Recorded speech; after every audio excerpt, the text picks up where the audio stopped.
Chapter 19. Then Job replied, "How long will you torment me and crush me with words?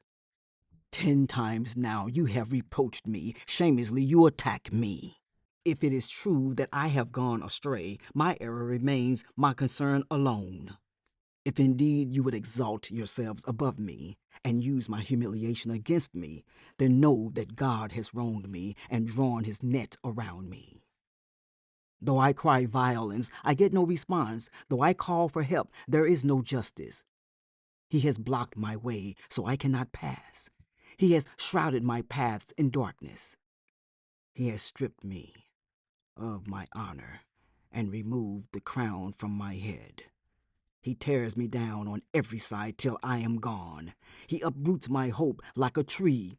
His anger burns against me. He counts me among his enemies. His troops advance in force. They build a siege ramp against me and encamp around my tent. He has alienated my family from me. My acquaintances are completely estranged from me. My relatives have gone away. My closest friends have forgotten me. My guests and my female servants count me a foreigner. They look on me as on a stranger. I summon my servant, but he does not answer, though I beg him with my own mouth. My breath is offensive to my wife. I am loathsome to my own family. Even the little boys scorn me. When I appeared, they ridiculed me. All my intimate friends detest me. Those I love have turned against me. I am nothing but skin and bones. I have escaped only by the skin of my teeth. Have pity on me, my friends. Have pity, for the hand of God has struck me. Why do you pursue me as God does? Will you never get enough of my flesh?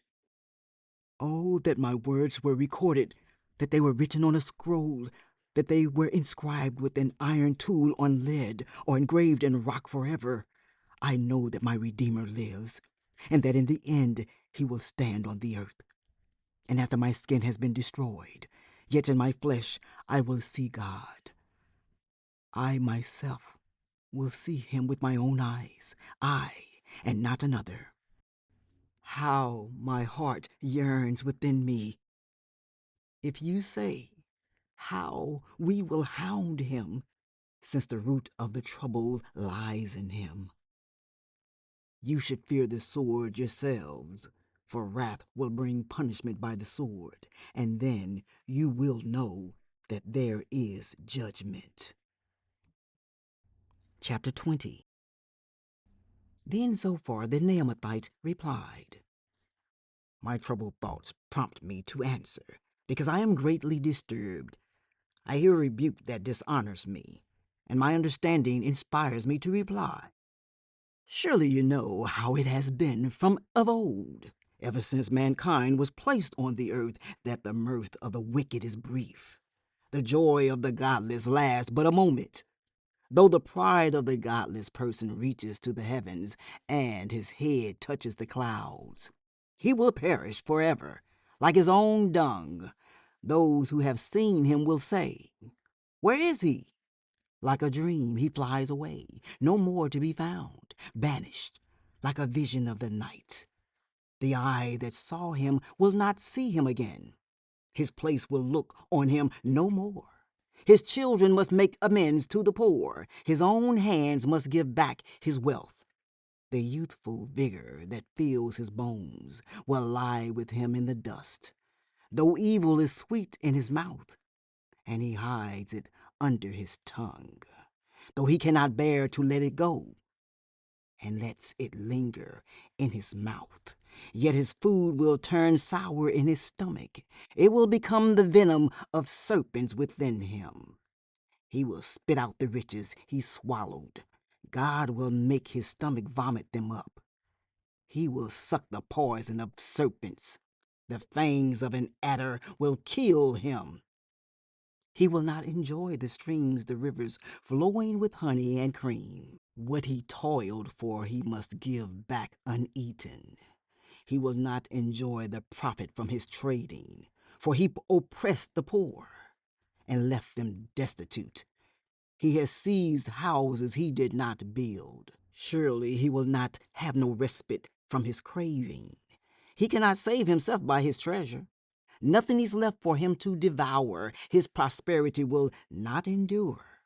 In the midst of his plenty, distress will overtake him. The full force of misery will come upon him. When he has filled his belly, God will vent his burning anger against him and rain down his blows on him. Though he flees from an iron weapon, a bronze-tipped arrow pierces him. He pulls it out of his back, the gleaming point out of his liver. Terrors will come over him. Total darkness lies in wait for his treasures. A fire, unfanned, will consume him and devour what is left in his tent. The heavens will expose his guilt. The earth will rise up against him. A flood will carry off his house, rushing waters on the day of God's wrath. Such is the fate God allots the wicked, the heritage appointed for them by God. Chapter 21. Then Job replied, "Listen carefully to my words. Let this be the consolation you give me. Bear with me while I speak, and after I have spoken, mock on. Is my complaint directed to a human being? Why should I not be impatient? Look at me and be appalled. Clap your hand over your mouth. When I think about this, I am terrified. Trembling seizes my body. Why do the wicked live on, growing old and increasing in power? They see their children established around them, their offspring before their eyes. Their homes are safe and free from fear. The rod of God is not on them. Their bulls never fail to breed. Their cows calve and do not miscarry. They send forth their children as a flock. Their little ones dance about. They sing to the music of timbrel and lyre. They make merry to the sound of the pipe. They spend their years in prosperity and go down to the grave in peace. Yet they say to God, "Leave us alone. We have no desire to know your ways. Who is the Almighty that we should serve him? What will we gain by praying to him?" But their prosperity is not in their own hands. So I stand aloof from the plans of the wicked. Yet how often is the lamp of the wicked snuffed out? How often does calamity come upon them, the fate God allots in his anger? How often are they like straw before the wind, like chaff swept away by a gale? It is said, God stores up the punishment of the wicked for their children. Let him repay the wicked so that they themselves will experience it. Let their own eyes see their destruction. Let them drink the cup of the wrath of the Almighty. For what do they care about the families they leave behind when their allotted months come to an end? Can anyone teach knowledge to God, since he judges even the highest? One person dies in full vigor, completely secure and at ease, well nourished in the body, bones rich with marrow. Another dies in bitterness of soul, never having enjoyed anything good. Side by side they lie in the dust, and worms cover them both. I know full well what you are thinking, the schemes by which you would wrong me. You say, "Where now is the house of the great, the tents where the wicked lived?" Have you ever questioned those who travel? Have you paid no regard to their accounts, that the wicked are spared from the day of calamity, that they are delivered from the day of wrath? Who denounces their conduct to their face? Who repays them for what they have done?